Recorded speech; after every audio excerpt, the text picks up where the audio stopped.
केळी पिकामध्ये पूर्ण तुमचं हार्वेस्टिंग होईपर्यंत तुमच्या पिकाची मुळी चालणं किती गरजेचं असतं बघा शेतकरी मित्रांनो. विषय काय असतो की केळी पीक कसं असतं की एकदम खादाड पीक आहे. त्याला तुम्ही जेवढं द्याल तेवढं ते घेणार आहे, खाणार आहे. आणि जर तुमची मुळी त्यामध्ये चांगली असेल तर त्याच्यावर रिझल्ट तुम्हाला अगदी उत्तम दिसणार आहेत.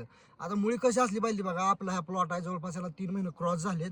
ह्याची मुळी बघू शकतो मी इथं पूर्ण मी उकरलेली आहे. आता आम्ही सहज चेक केलं, या खुरप्याच्या सहाय्याने मी उकरली आहे. पूर्ण मुळी या झाडापासून जवळपास 3.5 ते 4 फूट इथपर्यंत आलेली आहे. ही मुळी समोर अजून गेलेली आहे. मी काय मुळी तुटती म्हणून जास्त तिला उकरत बसलो नाही, कारण एवढी आपदा करून एवढं कष्ट घेऊन आपण ती मुळी तयार केली असते, ती तोडणं योग्य नाही.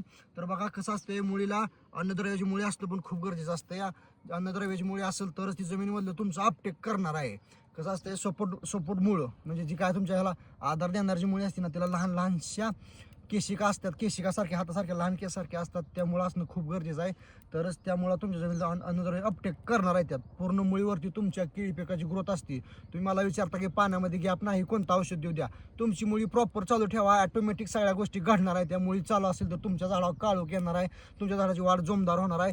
त्यासोबतच तुमच्या झाडाच्या पानामध्ये सुद्धा अंतर योग्य राहणार आहे. त्यामुळे तुम्ही तुमच्या मुळीकडे योग्य लक्ष द्या. मुळी चालू असेल तरच तुम्ही केलेला खर्च हा योग्य ठरेल. मित्रांनो, तुम्ही जर माझ्या चॅनलवरती नवीन असाल तर मला फॉलो करा व तुम्हाला तुमच्या केळी पिकाची मुळी अगदी योग्य प्रकारे चालवायची असेल तर कमेंटमध्ये मला रूट टाईप करा. मी तुम्हाला त्याचा शेड्यूल देत आहे.